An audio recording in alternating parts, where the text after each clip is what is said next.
Olá, estudantes da primeira série. Quem está falando aqui é o professor Gustavo Treveder e hoje nós vamos estar falando sobre força elástica, certo? Então, vamos lá. Então, nosso objetivo aqui é introduzir o conceito de força elástica, definir a lei de Hooke e entender os limites que se aplica à lei de Hooke. Beleza? Bem, então, vamos lá, né? O que seria essa força elástica em si? Então, quando a gente fala em força elástica, é automático que nós pensamos em questão de molas, elásticos e assim por diante. E é o exemplo mais comum realmente, né, que é a questão de aplicação em molas, certo? Inclusive tem um GIF aqui, né? E a ideia inicial é o seguinte, se você já puxou uma mola, né, obviamente o que acontece? Isso é óbvio, né? Após você deixar de aplicar a força, ela volta ao seu estado normal. Então, a tendência dela é acumular energia, mas ela sofre uma deformação e a tendência dela é voltar ao seu estado original, certo? Aí você vai falar assim, bah, mas eu sei que às vezes eu puxo uns elásticos aí, eu puxo, por exemplo, umas molas, uma molinha, por exemplo, de caneta, né? E ela não volta. Aí é uma outra história que eu vou conversar com vocês daqui a pouquinho, certo? Mas a ideia do elástico, das molas, é que você deforme ela e ela volta para o seu estado original. Então, dessa maneira, a força elástica ela pode ser definida como uma força devido à elasticidade ou à deformação de corpos, certo? E aqui nós temos um exemplo que está sendo mostrado, né? Quando se aplica uma força sobre uma bolinha de borracha, ela deforma, mas quando se deixa de aplicar a força, a bola volta de forma original, porque seu material imprime gradativamente uma força em sentido contrário à sua deformação. Então eu tenho um bom exemplo aqui disto, certo? De uma bolinha que atinge uma superfície e ela deforma seu formato acaba mudando, mas ela acaba tendo o seu formato original prevalecido, certo? Isso aqui é uma imagem feita em câmera lenta, né? Então você consegue ver bem certinho como é que funciona esse comportamento, certo? Mas agora falando um pouquinho sobre essa força elástica. Um bom exemplo de corpos elásticos são as molas. O físico inglês Robert Hooke, de 1635 a 1703, estudou a deformação de molas e observou que elas obedecem leis simples. Por isso, o sistema de cálculo de deformação de molas é chamado de lei de Hooke. Então, veja o que acontece, né? Eu quero que vocês observem essas duas situações. Uma pessoa puxando uma mola. Então, se você for analisar e perceber, quando você puxa a mola, na realidade, né, existe uma questão de força aqui, em que a força que a pessoa está fazendo eu chamei de F, nesse caso ela está indo para a direita. E a força elástica, no caso, que é a força exercida pela mola, está indo para melhor dizendo, indo para a esquerda a força que a pessoa faz e a força que o elástico faz para a direita, né? Ou seja, ela tem um sentido oposto ali, que a tendência da mola é sempre ficar no seu estado original, então é uma força de resistência. A mesma coisa se você está empurrando a mola, então nesse caso a pessoa faz uma força para a direita e a força elástica ela tenta voltar, né, para a posição original, fazendo uma força para a esquerda. Então, meus queridos, aqui tu pode perceber que existe uma interação, né, entre a mola e a pessoa, e essas forças elas têm sentidos opostos, uma força restauradora, certo? A força elástica é calculada considerando a rigidez da mola e quanto ela se deforma. Essa força aparece em sentido contrário à deformação, como a gente disse. Então nós temos uma fórmula para isso, que é força elástica, FEL, certo? É igual a menos Kx, em que a força elástica é medida em Newton, o K é chamada constante elástica, né, que representa a rigidez da mola. Quanto mais mole a mola, menor o K. Quanto mais dura a mola, maior o K, certo? Ele é medido em Newton por metro, em Sistema Internacional de Medidas, e o X é a deformação da mola, que é medida em metros, certo? Então, o que a gente analisa aqui de interessante, né? Por que é essa formulazinha? Porque é o seguinte, quando a gente faz essa parte das molas, nós percebemos que existe uma tendência de proporção entre elas, ou seja, eu tenho, por exemplo, uma zona de repouso, que seria essa zona zero. Se eu aplico uma força X, a força, né, no caso a força elástica necessária, ela vale uma força F, né, que eu represento nesse caso por esse pezinho aqui amarelo, que é um pezinho. Quando eu, por exemplo, coloco uma distensão dessa mola de 2x, ou seja, eu dobrei a deformação desta, eu percebo que eu preciso de uma força 2F, ou seja, se vocês forem analisar o que está representado ali por 2 pezinhos. Então, se eu fizer uma terceira ideia, né, ou seja, fazer uma deformação 3 vezes maior, certo? O que vai acontecer? Eu vou ter uma força 3Fs, certo? E assim por diante. Então, com isso, eu consigo construir um gráfico, como está representado aqui ao lado, certo? Em que eu tenho F vale X, 2F, 2X, 3F, 3X, e assim por diante. E a partir disto, eu consigo construir a minha equação. FL é igual a menos KX, certo? O negativo é porque vem aquela ideia de força restauradora, né? Mas vem uma perguntinha interessante, né? Eu fiz lá, mas quando eu puxo a mola, às vezes eu percebo que ela não volta ao original, né? E aí vem a questão, a mola sempre volta ao seu tamanho normal, né? Os materiais das molas sofrem fadiga com o tempo e isso prejudica a sua eficiência, mas também em molas novas o material suporta uma tensão máxima, passando a sofrer a chamada deformação permanente, né? Então você tem aqui, ó, nesse gráfico ele mostra bem isso, que a tensão é a força que está sendo realizada. Então existe um limite, né, em que existe um valor máximo aqui, em que o material ele suporta aquela deformação. Depois disso, ele já vai para uma zona plástica, né? Ou seja, uma zona que ele deforma, mas ele não volta para a sua situação original, certo? Para poder ilustrar bem essa atividade, eu vou iniciar aqui uma série de exercícios. Então, rapidamente, olha aqui. Temos duas molas, 1 e 2, feitas de mesmo material, com o mesmo comprimento e representadas nas figuras ao lado. Imagina que você irá apoiar suas mãos ao mesmo tempo na extremidade inferior de cada mola. Qual delas você irá sentir mais facilidade em puxar? E por quê? Perceba que essas molas que vocês têm aqui são molas que têm o mesmo tamanho, são feitas do mesmo material. Mas existe uma diferença entre elas, certo? A ideia de espessura. Então eu percebo que a mola 1, por exemplo, ela é mais fina que a mola 2, certo? E aí minha pergunta vem, qual delas você irá sentir mais facilidade ao puxar? Eu vou dar um tempinho para vocês poderem ver esse exercício aqui, bolar uma resposta, e daqui a pouco a gente volta para discutir.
E aí, meus queridos, conseguiram bolar uma possível resposta? Então, olha aqui, ó, né? E aí, qual mola que seria, né, mais duro, mais fácil? Se você quiser dar uma olhadinha, existe o simulador PET, P-H-E-T. Você pode procurar no Google e tem um simulador que fala sobre essa questão de molas, certo? Então, olha aqui, ó, né? Como é de esperar, a mola 1, que, por ter menor espessura, exige menor quantidade de força para ser deformada até a mesma posição que a mola 2, certo? Então, uma mola mais grossa, ela tem a tendência de ter um K maior, né? Então, a constante elástica dela acaba sendo maior. A constante elástica, para vocês poderem entender bem, ela representa quanto de força eu preciso para realizar uma deformação de uma unidade de comprimento. No caso, Newton por metro. Ou seja, quanta força eu preciso fazer para deformar aquela mola em 1 metro, né? Às vezes aparece o centímetro, Newton por centímetro, que não é uma unidade não oficial, mas fica mais simples até entender. Então, quando de força eu preciso para deformar 1 centímetro daquele material, certo? Isso representa o K. Por isso que a gente diz que ele representa o grau de dureza da mola. Um segundo exercício, olha aqui, ó, da Unipar. Uma mola de constante elástica igual a 200 Nm por metro sofre uma deformação de 20 centímetros mediante a aplicação de uma força. Ele pergunta, né, a intensidade da força em Newton é igual a quanto? Eu vou dar um tempinho para vocês poderem discutir essa questão e daqui a pouco a gente volta para resolver.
E aí, meus queridos, conseguiram resolver o exercício? Bagual, de boa? Então, aqui é bem de boa, meus queridos. O que você vai fazer?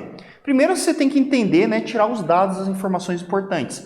Então, na hora que o cara, nessa imagem que está sendo mostrada ali, ou está fazendo uma força com os dedos, né, a força elástica está fazendo um sentido contrário, certo? Então, ele me pergunta quanto é que vale essa força. E eu sei os seguintes dados. A constante elástica é 200 Nm por metro. Eu sei que o x ele é 20 centímetros, ou seja, 0,2 de metro. E a minha pergunta é quanto é que vale esse F. Então, o que eu vou fazer? Eu sei que FEL, né, é igual a menos kx. Ou seja, a força elástica vai ser igual à força que o cara está fazendo com os dedão ali. Então, ficaria 200 vezes a deformação, que nesse caso é 0,2, né, porque eu fiz a conversão de centímetro para metro. Ou seja, multiplicando isso, é uma força de 40 newtons. Ou seja, a força que o cidadão faz ali para comprimir a mola é de 40 newtons, da mesma forma como a força que a mola faz também vale 40 newtons. Beleza? Bem, e aí a gente tem algumas aplicações aí interessantes. Uma delas é o famoso dinanômetro. Você deve ter visto assim que, nunca vi um dinanômetro na minha vida. Na verdade, sim, né? Por exemplo, lá no litoral, lá no Pontal, tudo mais, você tem muito os mercados do peixe, né? É muito comum você ver esse tipo de balança, que na verdade é um dinanômetro disfarçado de balança, certo? Que seria o quê? Né? Esse dinanômetro, na verdade, ele é uma aplicação, um uso muito prático, uma aplicação muito fácil de ver, que é a aplicação da força da mola. Né? Então, você tem, na verdade, uma mola aqui dentro com uma haste, e quanto mais força você faz, né, mais força elástica eu também vou fazer, e isso eu coloco uma graduação, né? Eu coloco uma escala, e eu consigo saber, por exemplo, a força, né, em executar daquilo. Como a força, nesse caso, está relacionada com o peso eu sei que tem uma relação com a massa, então eu faço uma coisa com a outra. Né? Lembrando que peso e massa são coisas diferentes, né? Mas existe a relação entre elas. Então, nesse exemplo, temos o uso do dinanômetro, que exerce uma função de balança, certo? Bem, para a gente poder discutir um pouquinho melhor esse exercício aqui, eu vou fazer com vocês um outro exercício. Então, acompanhe aqui a leitura deste.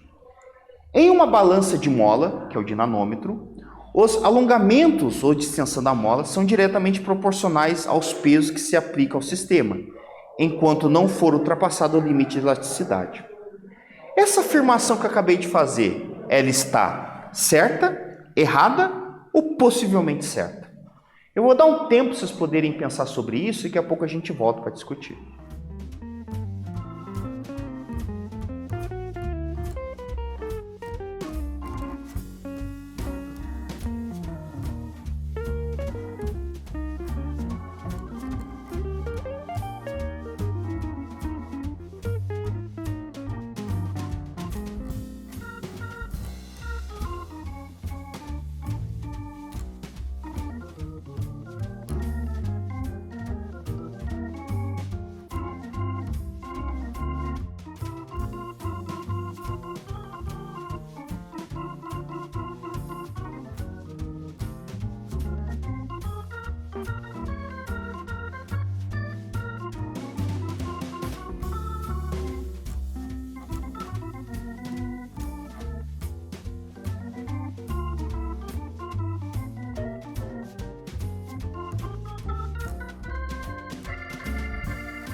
E aí, meus queridos, conseguiram achar a resposta? Né?